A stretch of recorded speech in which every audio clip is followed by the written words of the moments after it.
The sky over New Haven burned red with smoke and alien fire. Commander Jake pressed his back against the broken wall of what used to be a school. His rifle felt heavy in his hands, and sweat dripped down his face despite the cold morning air. Around him, the last few soldiers of the Colonial Defense Force waited for orders that might never come. "Sir, the transport ships are almost full," called out Private Kelly Brooks from across the rubble. She pointed to the big metal ships in the distance, slowly lifting families and children away from the dying world. "Maybe 20 more minutes and everyone will be off planet." Jake nodded but kept his eyes on the horizon. The enemy was coming. He could feel it in his bones, the way a person feels a storm approaching. The hegemony never waited long between attacks. They would hit the transport ships unless someone stopped them.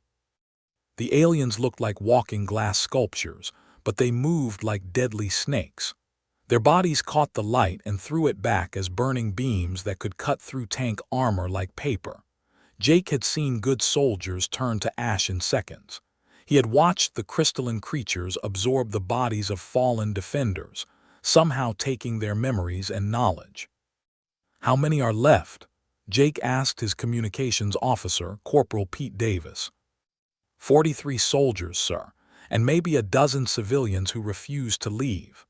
Pete's voice shook a little. Everyone knew what those numbers meant against an army of glass killers.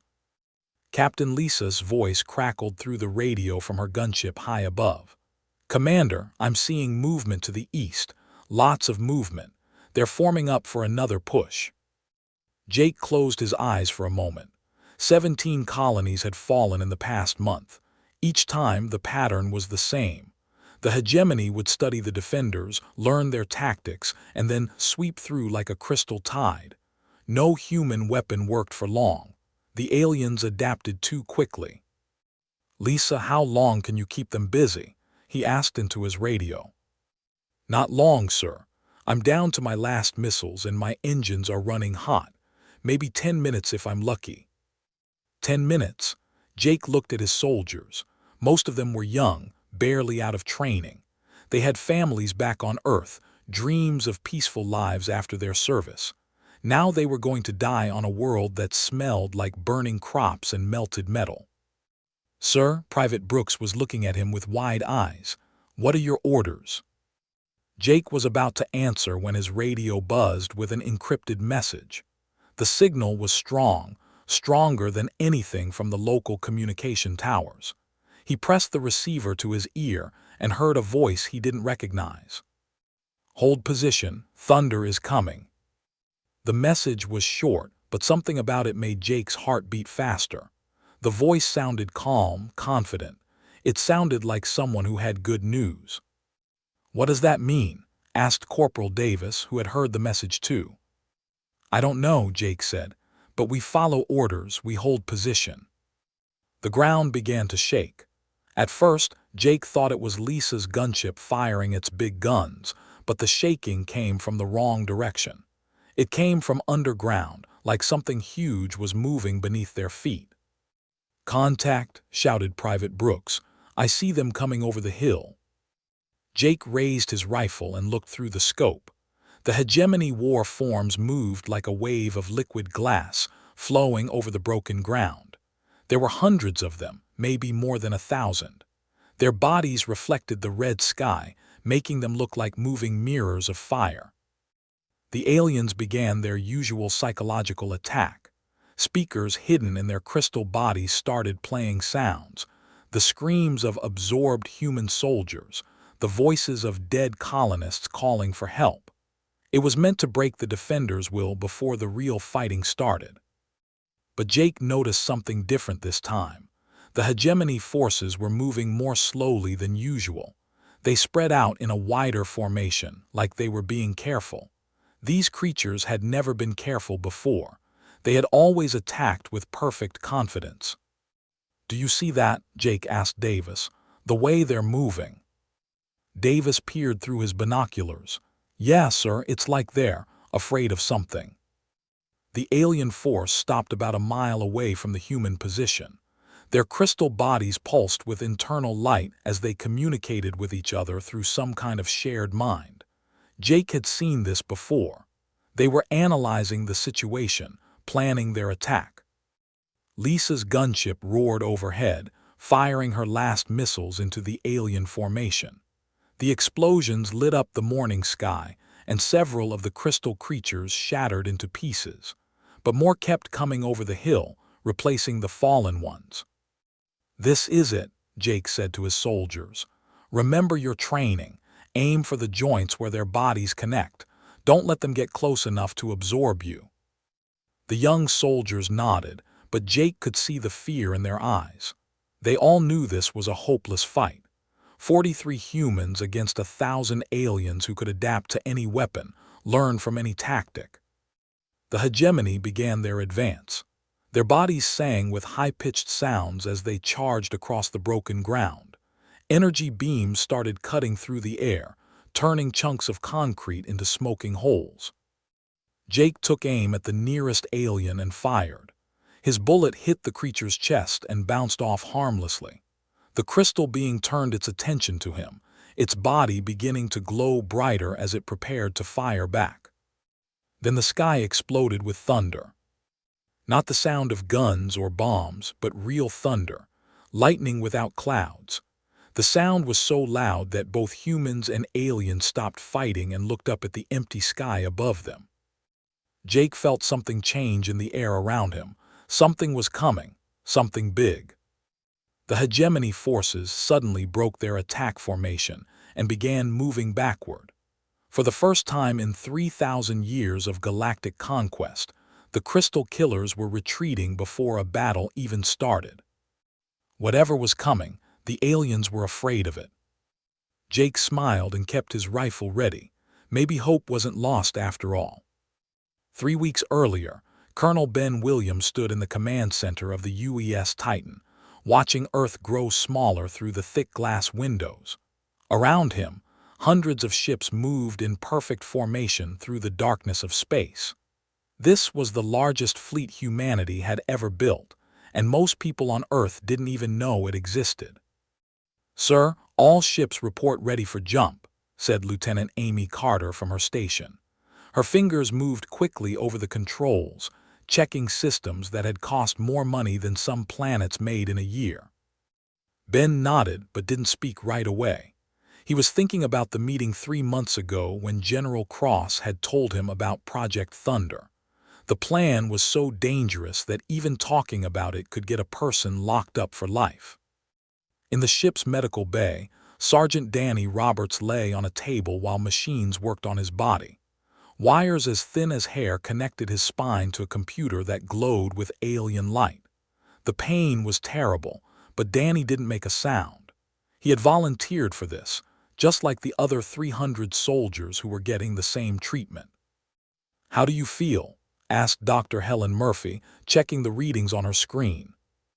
"Different," Danny said through gritted teeth. "Like I can hear voices that aren't there." Dr. Murphy made notes on her tablet. The voices were normal. They came from the hegemony technology now growing inside Danny's nervous system. Pieces of crystal alien brains, carefully removed from dead enemies and modified to work with human minds. It had taken Earth's best scientists 5 years to figure out how to do this safely. Even now, they weren't sure it would work. Half the volunteers might die when they tried to use their new abilities, but Earth was running out of options. "The connection is stable," Dr. Murphy told Danny. "Your body is accepting the alien neural network.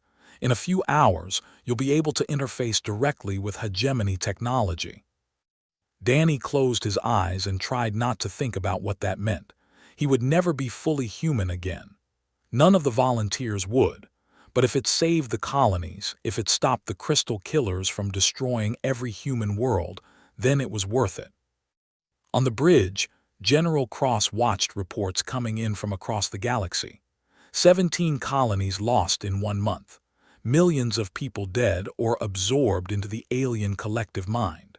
The hegemony was moving faster than ever before, like they were rushing to finish something important. "Ma'am," said Captain Roy, the ship's communication officer. "We're getting emergency signals from New Haven. The evacuation is almost complete, but they're under heavy attack." "How long until we reach them?" Cross asked.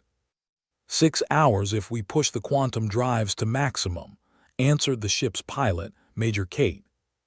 Cross did the math in her head. 6 hours might be too long. The small force on New Haven couldn't hold out against a full hegemony assault for that long, but they had to try. "All ships prepare for maximum jump," she ordered. "We're going to save our people."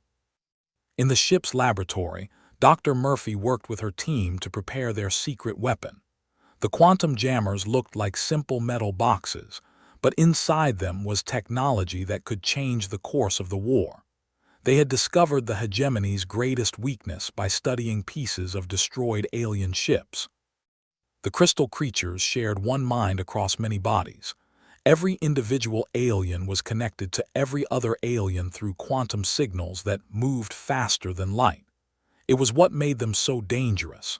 They could learn from any battle instantly and share that knowledge with their entire race. But Dr. Murphy had found a way to break those connections. The quantum jammers could disrupt the signals that held the hegemony collective together. Without their shared mind, the individual aliens would be confused, frightened, and much easier to kill. "Are you sure this will work?" asked her assistant, Dr. Tom Bradley. "The computer models say yes," Dr. Murphy replied, "but we won't know for certain until we try it in real combat."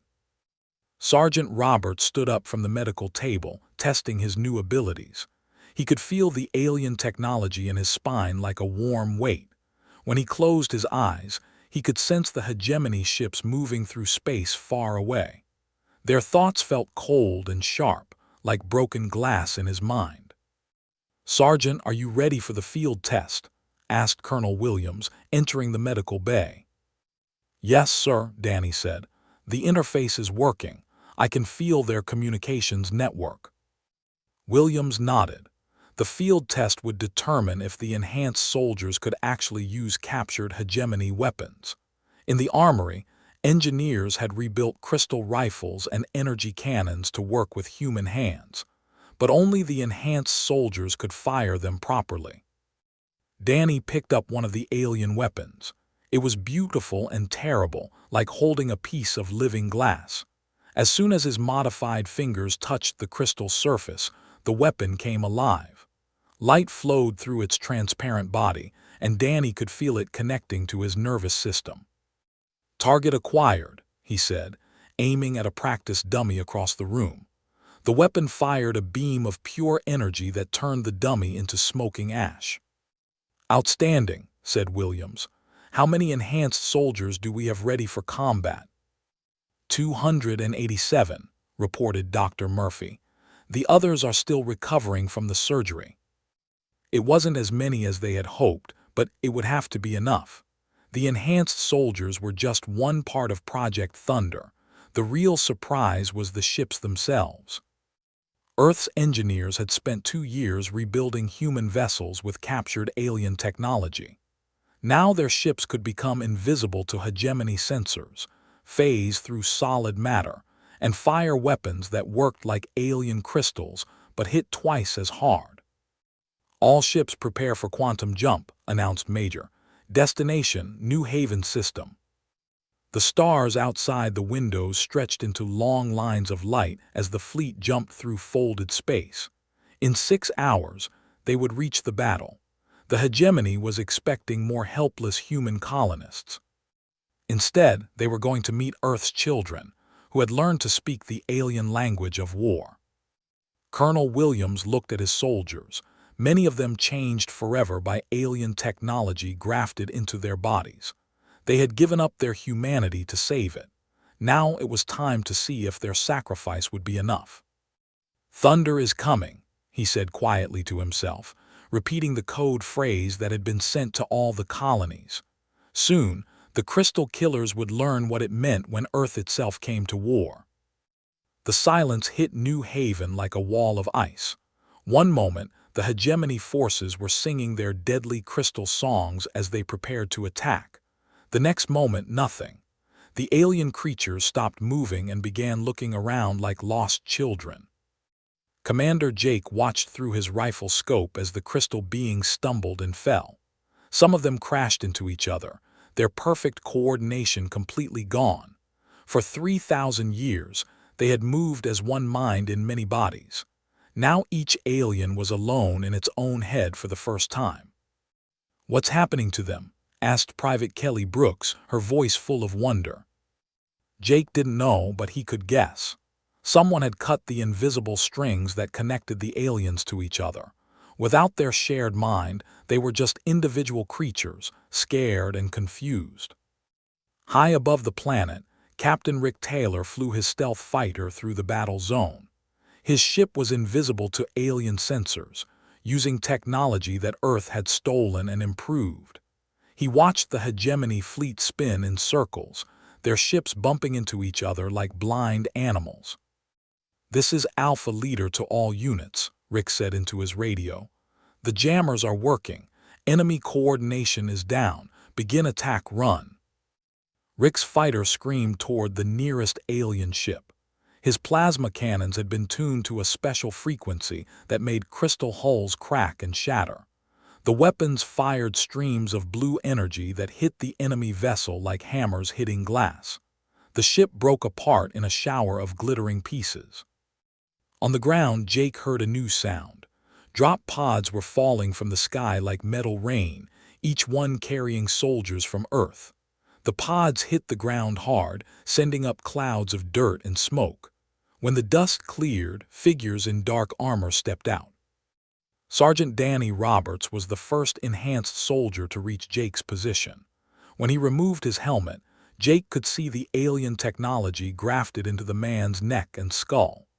Wires of living crystal pulsed with soft light under Danny's skin. "Sergeant Roberts, Earth Defense Corps," Danny said, extending his hand. "We're here to help." Jake shook the man's hand and felt a slight electric shock. The enhanced soldier was more machine than human now, but his eyes still looked kind and determined. "How many of you are there?" Jake asked. "Enough," Danny replied.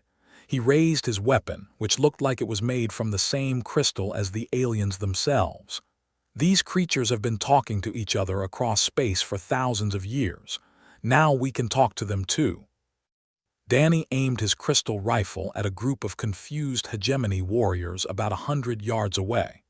But instead of firing energy beams, the weapon began to glow and hum. Jake realized the enhanced soldier was communicating directly with the aliens, sending thoughts and emotions through the air. The effect was immediate. The crystal beings started shaking and backing away. Some of them made sounds like breaking glass. They were feeling fear for the first time in their lives, and they didn't know how to handle it. "You're scaring them," Jake said with amazement. "More than that," Danny replied. "I'm showing them what it feels like to be human, to be alone in your own mind, to know that you might die and no one else will remember your thoughts." More enhanced soldiers spread out across the battlefield. Each one carried weapons that looked like alien technology but hit twice as hard. They moved with perfect coordination, but not because they shared one mind. They worked together because they chose to, because they trusted each other. Captain Lisa brought her damaged gunship down for a landing near the command post. She climbed out of the cockpit with a huge smile on her face. "Jake, you have to see this," she said, pointing at her radio. "I'm picking up transmissions from all over the galaxy. Earth fleets are hitting hegemony worlds everywhere. This isn't just one battle. This is a full war." From orbit, General Cross watched the battle through her ship's cameras. The hegemony forces on New Haven were falling back in complete disorder. Some of the crystal beings were trying to surrender, holding their weapons above their heads in the universal gesture of defeat. "Dr. Murphy, how long can we maintain the quantum jamming?" Cross asked. "Indefinitely," the scientist replied from her station. "The jammers don't use much power, and we have backups. The alien collective consciousness is completely cut off from this system." Cross nodded with satisfaction. Phase 1 of Project Thunder was working perfectly, but she knew the real test would come when the hegemony tried to adapt to their new tactics. On the ground, Jake watched Danny Roberts approach a wounded alien warrior. The crystal being was lying on its side, its body cracked and leaking glowing fluid. Instead of finishing it off, Danny knelt down beside the creature. "Can you understand me?" Danny asked, using his enhanced neural interface to communicate. The alien's body flickered with patterns of light. Danny interpreted the response through his modified brain. "It says yes," Danny told Jake. "It's asking why we're not absorbing it into our collective." "Tell it we don't work that way," Jake said. "Tell it we believe in choice." Danny sent the message. The alien warrior's body pulsed with new patterns of light, brighter and more complex than before. Then it did something no hegemony being had ever done in recorded history. It tried to stand up and bow. "It wants to surrender," Danny said. "Not just give up fighting, it wants to join us." More alien warriors were approaching the human lines with their weapons lowered. The quantum jamming had broken their collective mind, but it had also freed them to think for themselves. Many of them were choosing to abandon their empire and help the humans instead. Captain Rick Taylor's voice came over the radio from his fighter above. "Command, this is Alpha Leader. Enemy fleet is in full retreat. Repeat, the hegemony is running away." Jake looked at the battlefield around him. Broken crystal warriors were working alongside human soldiers to help wounded on both sides. Enhanced soldiers were teaching aliens how to use human medical equipment. The war was becoming something nobody had expected. "This is just the beginning," Danny Roberts said, watching an alien medic carefully bandage a human soldier's arm. "Earth isn't just fighting back. We're changing everything." Jake nodded and picked up his radio. It was time to report to Earth that New Haven was safe. But more than that, it was time to tell them that humanity had found something better than victory. They had found a way to turn enemies into friends. Admiral Karen Davis stood on the bridge of the UES Neptune, watching the crystal cities of Synthesis Prime grow larger through the. This was the heart of the hegemony empire, a world that had never seen enemy ships in its skis. For 3,000 years, the aliens had felt completely safe here. "Not anymore. All ships begin phase transition," Karen ordered. Her fleet of 50 warships suddenly became invisible, their hulls shifting to exist between dimensions. They could see the hegemony defense fleet, but the aliens couldn't see them. The enemy ships fired blindly into empty space, their crystal hulls glowing with confusion and fear. Without their collective consciousness to guide them, they were shooting at ghosts. "Deploy the conversion bombs," Karen said. Major Chris Johnson watched from his dropship as the strange weapons fell toward the planet below. They didn't explode like normal bombs. Instead, they broke open and released clouds of tiny machines called. The microscopic robots swarmed over the crystal buildings like metal insects, changing everything they touched. Within minutes, the alien city began to transform. The clear crystal walls turned cloudy, then started growing metal pipes and human-style doors. They were rewriting the very structure of the buildings, making them safe for humans but poisonous for the original inhabitants. "This is incredible," said Lieutenant Wilson, watching through his binoculars as an entire district changed from crystal spires to something that looked almost human. "We're not destroying their cities, we're stealing them." Chris nodded. This was Dr. Murphy's idea. Instead of blowing up alien worlds, Earth would convert them. Take their technology, their buildings, even their ships, and make them work for humans instead. The hegemony forces on the planet were running in panic. Some tried to hide in buildings that were no longer safe for them. Others fled toward the edges of the city, where they hadn't reached yet. "Phase 2, begin landing," Chris ordered. His dropship, along with dozens of others, became visible again as they entered the planet's atmosphere. But these weren't normal human vessels anymore. They had been rebuilt with alien technology, able to change shape and pass through solid matter like ghosts. Chris felt the ship shudder as it phased through the crystal dome protecting the city's main spaceport. They materialized inside the building, surprising a group of alien guards who were trying to organize a defense. "Surrender and you won't be harmed," Chris announced through his enhanced neural interface, sending the message directly into the aliens' minds. The crystal beings dropped their weapons immediately. Without their collective consciousness, they couldn't coordinate resistance. Each one had to make the choice alone, and most chose to live rather than die for an empire that had abandoned them. Back in space, Admiral Davis watched her tactical display with satisfaction. Half the hegemony defense fleet had already surrendered. The other half was trying to escape, but Earth's ships could move faster than light in ways the aliens had never seen before. "Ma'am, we're receiving a priority transmission from the planet's surface," reported her communications officer, Commander Jane Parker. "Put it through," Davis said. The voice that came through the speakers belonged to Major Johnson. "Admiral, you need to see this. We've captured a nexus." Davis felt her heart skip a beat. A nexus was one of the massive structures that coordinated hegemony collective consciousness across multiple star systems. Finding one intact was like discovering the enemy's central brain.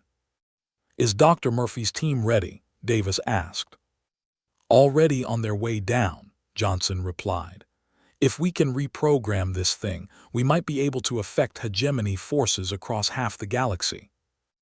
On the planet's surface, Dr. Helen Murphy stood before the Nexus with a team of enhanced soldiers and alien defectors. The structure was beautiful and terrifying, a crystal tower that reached into the clouds. Patterns of light flowed up and down its surface like liquid electricity.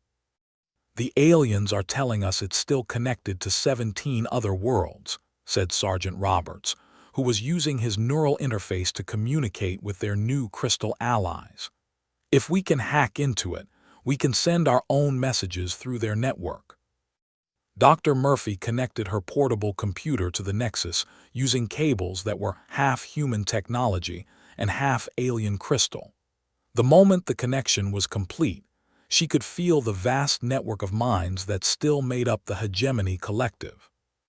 "I'm in," she said. "I can see their communications, thousands of voices all talking at once." But instead of trying to shut down the network, Dr. Murphy did something much more dangerous. She began adding human thoughts to the alien collective, memories of choice, of individual freedom, of the right to disagree and still work together. The effect was immediate and devastating.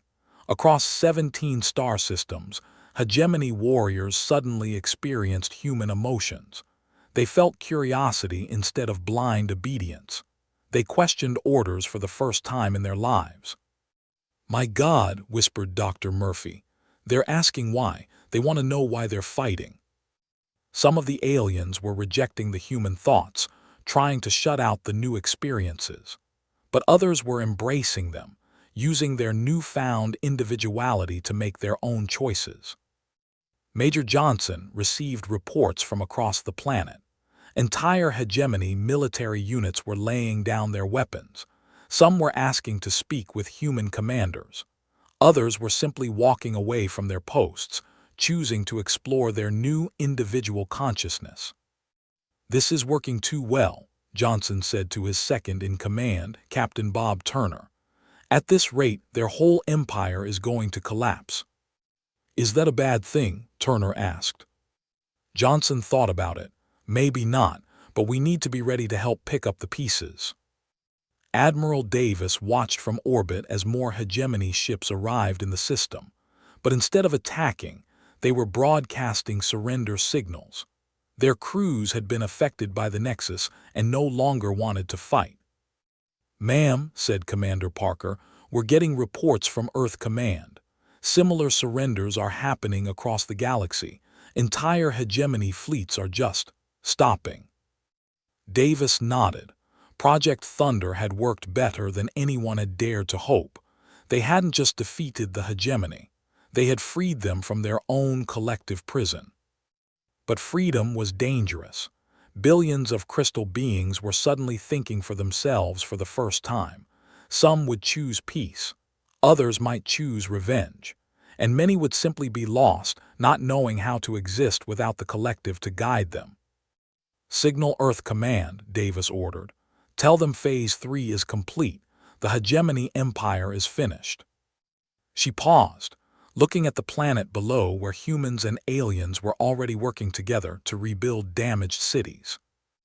"Also tell them we're going to need a lot more teachers and counselors. We've got an entire species to help grow up." The war was over. Now came the much harder job of helping former enemies become friends. 6 months after the first thunderclap over New Haven, Lieutenant Sam Cooper walked through what used to be a hegemony processing facility. Now it was filled with the sounds of construction and cooperation. Human engineers worked side by side with crystal beings who had once been unstoppable war machines. The aliens looked different now. Their bodies still glowed with inner light, but the patterns were softer, more varied. Each one had developed its own unique way of thinking and moving. Some preferred to work alone, while others gathered in small groups to share ideas. "The quantum resonance chambers are ready for testing," said a crystal being named, speaking through a translation device that Sam wore on his belt. Had been a war-form commander just months ago. Now he was helping to build hospitals. Sam nodded and made notes on his tablet.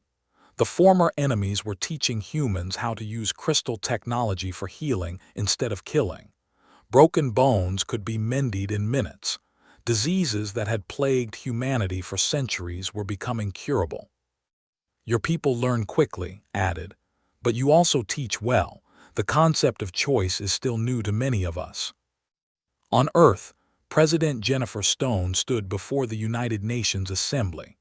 The Great Hall was packed with representatives from every human world, plus dozens of crystal beings who had chosen to become Earth's allies. "6 months ago, we faced extinction," the president said. "Today, we stand at the beginning of a new age, not just for humanity, but for all thinking beings in this galaxy." She gestured to a crystal ambassador named Prism, who had traveled from the former hegemony capital to attend the meeting. Prism's body was smaller than most of his kind, and his light patterns were gentle and curious. "Our former enemies have become our partners," the president continued. "Together, we are healing worlds that were damaged by 3,000 years of war. We are building cities that work for both our species. Most importantly, we are proving that different kinds of minds can work together." The crystal beings in the audience pulsed with patterns of agreement. They had learned to express approval through color and light instead of the cold unity they once shared. General Jake, recently promoted from his position as a colonial commander, watched the ceremony from the military section. He still found it hard to believe how much had changed. The young soldiers who had faced certain death on New Haven were now teaching alien refugees how to read human writing.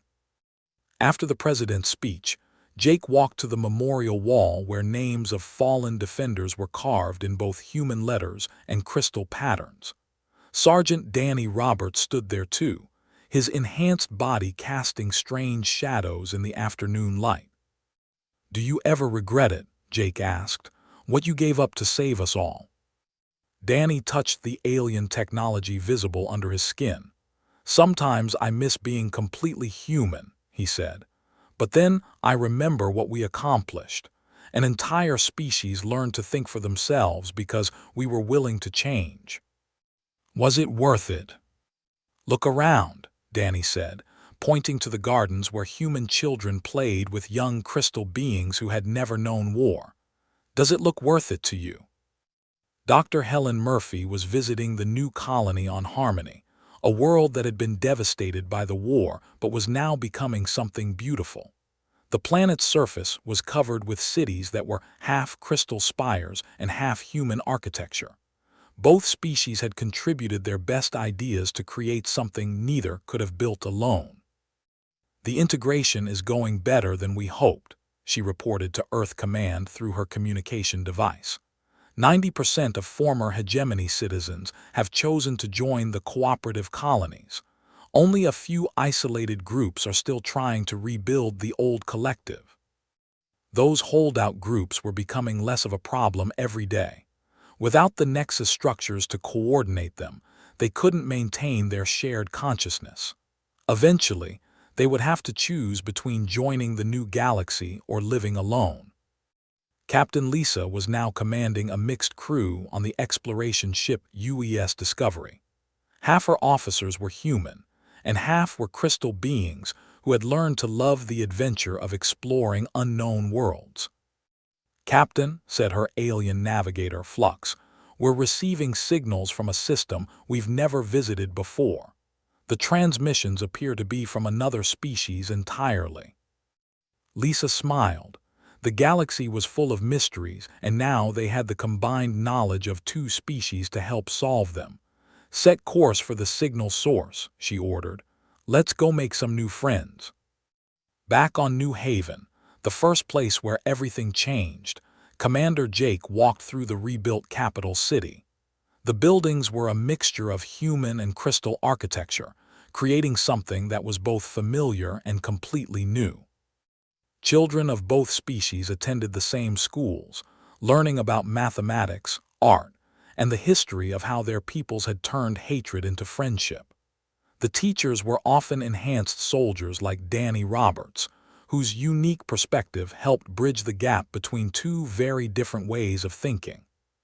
"Sir," called out Private Kelly Brooks, now a sergeant herself, "the monument is ready for your inspection." Jake followed her to the center of the city, where a new memorial stood.